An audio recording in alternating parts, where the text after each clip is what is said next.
খাদ্য কার নাই, কাজ কার নাই? খাদ্য ওই যারা সিপিএম এর নেতারা, ওই যে জিতেন বাবুরা, ওনাদের কাজ নাই। ওনারা আগে মানুষকে ঠকিয়ে খেত, ওনারা আগে মানুষকে প্রলোভন দেখে মাঠের ময়দানে নামানো হতো, সেটা এখন বর্তমানে নেই। তার জন্য সিপিএম কংগ্রেসের এই মিলিজুলি পার্টির এখন বর্তমানে দুর্ভিক্ষণ দিয়ে আমরা দেখছি যে দূরে দূরে কোথাও দেখা যাচ্ছে না সিপিএম এর। তাই বন্ধুরা, আপনারা এই এলাকার মধ্যে বিশেষ করে সিপিএম কংগ্রেস এবং তিপ্রামথা এই তিন দলকে আপনারা প্রশ্ন করবেন। আপনারা তো বর্তমানে মানে বিশেষ করে তিপ্রামথা, আপনারা তো সরকারে আছেন, এখানে 5 বছরে এমন পাঁচটা বা একটা কাজ দেখাও যেটা আপনারা এই 5 বছরে করেছেন। আপনারা 5 বছরে কোনো সময় আপনারা কাজ করেননি। এই 5 বছরে তিপ্রামথা একটাও কাজ দেখাতে পারবে না। আপনারাই বলুন, এই মনোবঙ্কুলের মানুষই বলুন, আপনাদের এলাকার মধ্যে এডিসি গভর্নমেন্ট থেকে কোন একটা রাস্তা করেছেন, কোন একটা পানীয় জলের ব্যবস্থা করেছেন, না স্কুলে পড়াশোনার জন্য একটা স্কুল বিল্ডিং তৈরি করেছেন, না একটা স্বাস্থ্যের পরিষেবার জন্য কোন একটা হসপিটাল তৈরি করেছেন, না একটা অ্যাম্বুলেন্স দিয়েছেন? কি দিয়েছেন? আপনারাই বিচার করুন। বর্তমানে এই এডিসির মধ্যে শুধু নিজেকে এস্টাবলিশ করার জন্য, নিজে কিভাবে ধনী হওয়া যায়, নিজে কিভাবে করোড়পতি মালিক হওয়া যায়, এই হচ্ছে তিপ্রামথার পার্টি। সেখানে মানুষের জন্য চিন্তা করা হয় না। আমাদের ভারতীয় জনতা পার্টি, আজকে আমরা এই মঞ্চ থেকে দাঁড়িয়ে আমি কথা দিয়ে যাচ্ছি, ভারতীয় জনতা পার্টি যদি তৃতীয় এডিসি ক্ষমতায় আসে, আমরা প্রথম ফার্স্ট প্রায়োরিটি হিসেবে আমার বেকার যারা যুব বাইরের জন্য আমরা কর্মসংস্থানের আমরা ব্যবস্থা করুন। আমরা ফার্স্ট প্রায়োরিটি বেসিসে যুবকদের জন্য আমরা কর্মসংস্থানের ব্যবস্থা করুন। আমরা তারপরে যাদের বাড়িঘর নেই, এই টিটিএডিসির মধ্যে যারা, সে আমার জাতি বাঙালি হইতে পারে, আমার জাতি জনজাতি হইতে পারে, সকলের জন্য আমাদের রাজ্য সরকার, বিশেষ করে মোদী মানিক শাহজির নেতৃত্বে এই সরকার জনকল্যাণমুখী সরকার।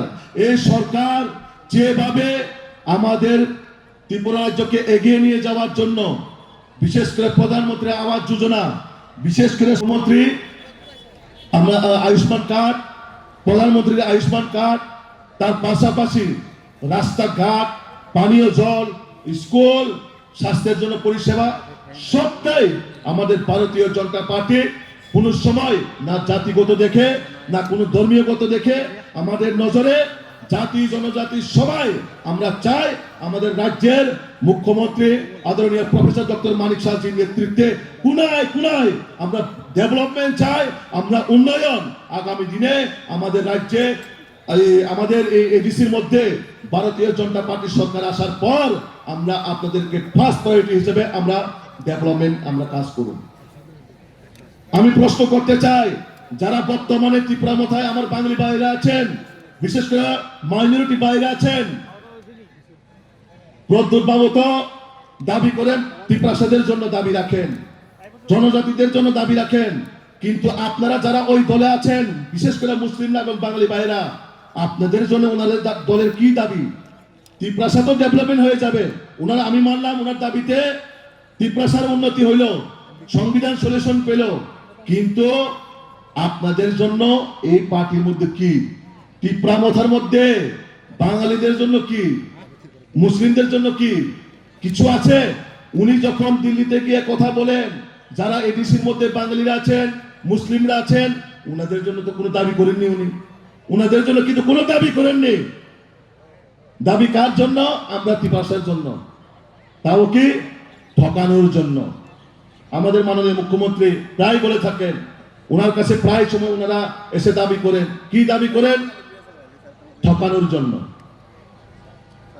যে ওনাদেরকে, ওনাদের মুখোশ আমাদের রাজ্যের মাননীয় মুখ্যমন্ত্রী জনগণের সামনে তুলে ধরেছেন, তখন থেকে তাদেরকে এখন ওই স্ক্রিপ্টের নামে, রোমান স্ক্রিপ্ট, এই রোমান স্ক্রিপ্ট, কখনো রোমান স্ক্রিপ্টের নামে, কখনো এডিসি জায়গা নাকি জেনারেল এলাকার মধ্যে নেওয়া হচ্ছে, এইরকম ভাবে বিভিন্ন জায়গায় ছাত্রদেরকে নামিয়ে নেওয়া হচ্ছে, বিভিন্ন জায়গায় সাধারণ সহজ সরল মানুষদেরকে ঠকিয়ে রাস্তার মধ্যে নামিয়ে দেওয়া হচ্ছে। তার জন্য বিশেষ করে আমরা চাই আমাদের রাজ্যের মাননীয় মুখ্যমন্ত্রী আদরণীয় প্রফেসর ডক্টর মানিক সাহাজির নেতৃত্বে আমরা সরকার আগামী দিন গড়ব এবং গড়ে আমরা আগামী দিন এডিসির মধ্যে বিজেপির পদ্ম ফুল ফুটিয়ে আমরা আগামী দিন নরেন্দ্র মোদীজি এবং মানিক সাহাজির হাতকে শক্ত করে আমরা এডিসির মধ্যে পূর্ণ বহুমতে আমরা সরকার করছি, তাতে কোনো সন্দেহ নেই। আমাদের রাজ্যের মাননীয় মুখ্যমন্ত্রী আদরণীয় প্রফেসর ডক্টর মানিক সাহাজি আমাদের মধ্যে অলরেডি উনি এসেছেন। আমি ধন্যবাদ আমাকে সহযোগিতা করার জন্য। কিন্তু প্রকৃতভাবে দেখবেন এই আওয়াজ যে মেলার মাঠে বসে বসে মশা মারে তার জন্য এই আওয়াজটা, ঠিক নেই? হ্যাঁ, সবাইকে বিশেষ করে যারা আমার মা বোনেরা আজকের এই যে শিলাসরে মনোবঙ্কুলে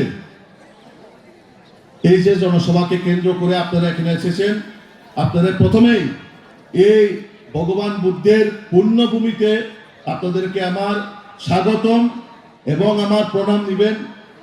বিশেষ করে আজকে আমাদের রাজ্যের আমাদের জনপ্রিয় নেতা, আমাদের অভিভাবক আদরণীয় প্রফেসর ডক্টর মানিক সাহাজি, যার নেতৃত্বে এই ত্রিপুরা রাজ্যে যে আমাদের উন্নয়ন আমরা এখন দেখতে পাচ্ছি, উপস্থিত এই কেন্দ্রের জনপ্রিয় বিধায়ক আমাদের সকলের প্রিয় দাদা মাইলাপুর মহোদয়, উপস্থিত যিনি আমার পূর্ববর্তী বক্তা, যিনি অক্লান্ত পরিশ্রম করে এই দক্ষিণ জেলাকে শক্তিশালী মজবুত করার জন্য যিনি পরিশ্রম করে যাচ্ছেন, আমাদের জেলা সভাপতি দীপায়ন দা, উপস্থিত এই এডিসি মানে শিলাসরি মনোবঙ্কুল কেন্দ্রের যিনি এমডিসি আমাদের পঞ্চমত মহোদয়, উপস্থিত আরেকজন এমডিসি আমাদের সঞ্জীব রিয়া মহোদয়, উপস্থিত এখানের যিনি মন্ডল সভাপতি, ইনিও পরিশ্রম করে এই মন্ডলকে কিভাবে এক শক্তিশালী মন্ডল করা যায় তার জন্য উনিও অক্লান্ত পরিশ্রম করে যাচ্ছেন। আমার প্রিয় ভাই বিপুল ভৌমিক মহোদয়, উপস্থিত আরেকজন মন্ডল সভাপতি সাবরুমের যিনি আমাদের, তিনিও ওইখানে জিতেন চৌধুরীর সঙ্গে ফাইট করে সেই মন্ডলকে আবার পুনরায় কিভাবে শক্তিশালী করার জন্য উনিও চেষ্টা করছেন। আর উনি আর কেউ নয়, আমাদের গৌতম দা, উপস্থিত রূপাইশ্বরী ব্লকের যিনি মাননীয় চেয়ারম্যান রাখিদি, আর জনজাতি মোর্চার প্রদেশের সহ সভাপতি আমাদের থুয়ুদা, আর যারা আমার সামনে আমাদের মন্ডলের পদাধিকারীগণ, যুব মোর্চার ভাইয়েরা, বিশেষ করে যারা আমার মা বোনেরা, আপনাদেরকে আমার আবারও এই যে আজকের যে জনসভা, এই জনসভা থেকে আমরা নিশ্চিত আগামী 2026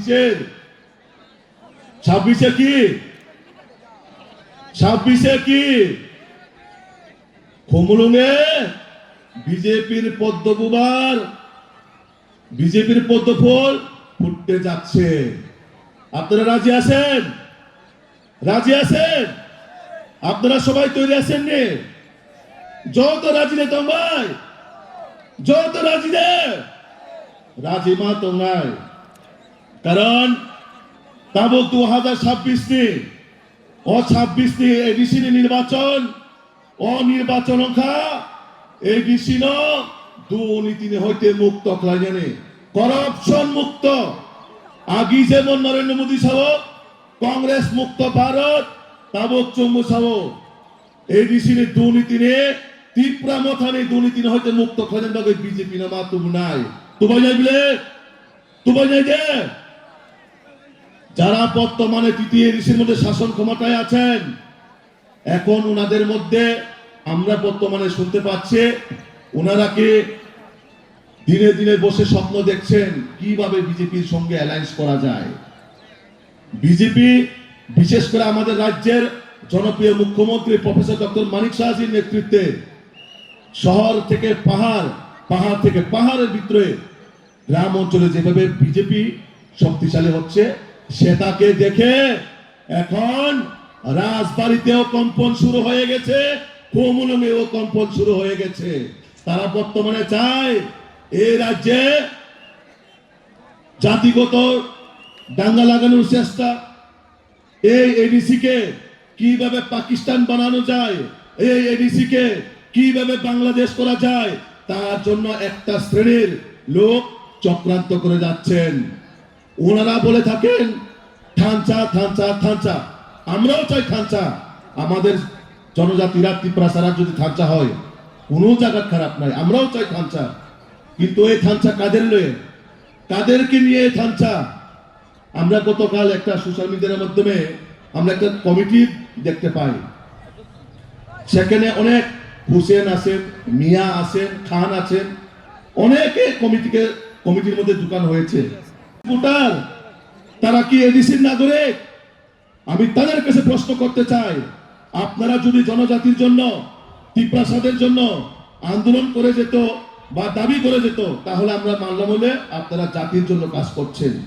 কিন্তু না, এখানে আমরা একটা জিনিস দেখতে পাচ্ছি কি, তারা এখন কোন জাতিগত দাবির মধ্যে নেই।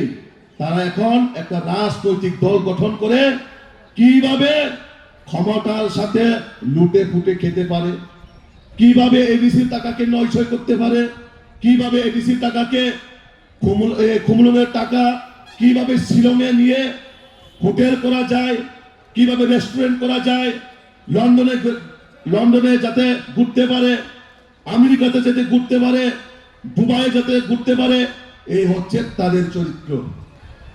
এখানে আমার দুই এমডিসির, আমাদের এডিসির মেম্বার আছেন, প্রায় আমরা ওনাদের মুখ থেকে শুনি এডিসিতে নাকি কোনো টেন্ডার সিস্টেম নেই, এডিসিতে নাকি টাকা পয়সার কোনো হিসাব নিকাশ নেই। যখন যার যেমন টাকাগুলা তুলে, এই টাকাগুলা তুলে কি করে? নিজের আত্মসাদের জন্য। আমরা দেখতে পাচ্ছি যারা বর্তমানে ওখানে এমডিসি ইএম, যারা ওইখানের মন্ত্রীরা আছেন এডিসির, ওনারা কি করছেন? যারা এক বেলার ভাত খেতে টানাপোড়া ছিল, আজ ওই লোকেরা আগরতলা শহরে, বিশেষ করে নন্দননগর সাইডে বড় বড় বিল্ডিং তুলে বাড়িতে এসি লাগিয়ে গাড়ির দামি দামি গাড়ি কিনে, এই টাকাগুলা কোথায় থেকে আসছেন? এই পয়সাগুলা কোথায় থেকে ওনারা পেয়েছেন? আপনারা প্রশ্ন করবেন। কারণ এই টাকাগুলা যারা আমাদের জনজাতিরা, মানে ত্রিপ্রাসার জন্য যে এডিসির মধ্যে যে ডেভেলপমেন্টের জন্য পাঠিয়েছেন, সেই টাকাকে তারা নিজের ব্যক্তিগত, নিজের বাপের সম্পত্তি মনে করে তারা নয়ছয় করে যাচ্ছেন।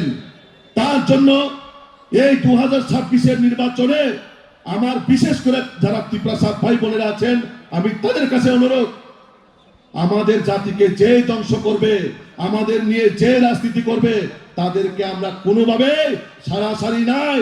এই 2026-এ তাদেরকে, সিপিএম কে যেভাবে আমরা বিদায় দিয়েছে, সেইভাবে ত্রিপুরামথাকেও আমরা এবার এই 2026-এ তাদেরকে চিরতরে বিদায় দিতে হবে।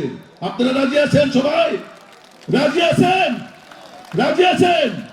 কারণ 2021-এ আমরা সিপিএম কে শ্রাদ্ধ করেছি। শ্রাদ্ধ যেমন আত্মীয় স্বজন মারা গেলে আমরা শ্রাদ্ধ করি না, 13 দিনের পরে, 1 মাসের পরে পরে তো সবাই। সিপিএম কেও আমরা 2021-এ আমরা শ্রাদ্ধ করেছি। এই 2026-এ সিপিএম কে আমরা বছরে শ্রাদ্ধ করে সারবো। রেডি আছেন? সবাই রেডি আছেন? রাজি আছেন না আমার কথায়? সিপিএম কে আমরা এবার বছর শ্রাদ্ধ কইরাই সারুম। আর ত্রিপুরামথাকে এই বছরে আমরা শ্রাদ্ধ করাবো। সিপিএম তো অলরেডি 21-এ শ্রাদ্ধ কইরাই সারছি, আর ত্রিপুরামথাকে আমরা এই বছর, এই 2021-26-এ আমরা শ্রাদ্ধ করাবো। কারণ সিপিএম, আপনাদের এখানে যিনি প্রাক্তন বিধায়ক ছিলেন, উনি এমপিও হয়েছেন, উনি মন্ত্রীও ছিলেন, আর বর্তমানে উনি রাজ্য সম্পাদক, আবার পাশাপাশি কি লিডার অফ অপোজিশন, মানে বিধানসভার উনি বিরোধী দলনেতা। সিপিএম এবং জিতেন চৌধুরীরা, উনাদের এখন কিন্তু কাজ নেই, উনারা এখন কিন্তু কাজ খুঁজতেছেন। আমি এই মনোবঙ্কুলের, বিশেষ করে আমার মাইনাদাকে আমি বলবো, সিপিএম এর জন্য যদি কোনো কাজ থাকেন, আপনারা আমাদের বিধায়কের কাছে যদি পুকুর খনন, মাটি কাটা, জঙ্গল কাটা যদি কাজ থাকেন, আপনারা জিতেন চৌধুরীকে আনবেন আপনারা। কারণ ওনাদের কিন্তু বর্তমানে কাজ নেই, ওনারা আগরতলা বসে কাজ খুঁজছেন, খাওয়ানোর জন্য ওনারা খুঁজতেছেন। তো আমরা খাওয়ান দিতে রাজি আছি, কিন্তু আমার পাড়ার মাটি আপনার কাটতে হবে। রাজি আছেন নে? সিপিএমরা এই দশা এখন, কারণ সিপিএম এর সারা ভারতবর্ষ থেকে ওনারা উদাও হয়ে গেছেন। আর এই ত্রিপুরা রাজ্য থেকে এখন মাত্র টিমে 2-3টা বিধায়ক লয়ে ওনারা আছেন। এই 2026-এ এডিসির মধ্যে তো একটাও খাতা খুলতে পারবে না। সিপিএম এর এমন অবস্থা, নোটার থেকেও ভোট তারা কম পাবে। এবার নোটার চেয়ে কম ভোট পাবে সিপিএম এর। আর জিতেন চৌধুরীরা, রাধাচরণ বাবুরা, ওনারা সবসময় কি বলেন? পাহাড়ে কাজ নেই, খাদ্য নেই, কর্মসংস্থান ব্যবস্থা নেই। অ্যাকচুয়ালি ঠিকই কাজ নাই। কাজ নাই কার? সিপিএম এর। কারণ সিপিএমরা তো আগে রেগার নামে কাজ করে খেত না, মানুষের টাকা লুটে ফুটে খেত। তো ওনারা বর্তমানে দিশাহীন হয়ে গেছেন। আমি জিতেন চৌধুরীকে বলবো, আপনি যদি এক মনোবল খুলে আপনি প্রায় বলে থাকেন ডেভেলপমেন্ট হচ্ছে না, রাস্তাঘাট নেই, জল নেই, খাদ্যের কারণে অনাহারে বলে মারা যাচ্ছেন। আপনাদের এই এলাকার মধ্যে কোথাও খাদ্যের কারণে মারা গেছেন?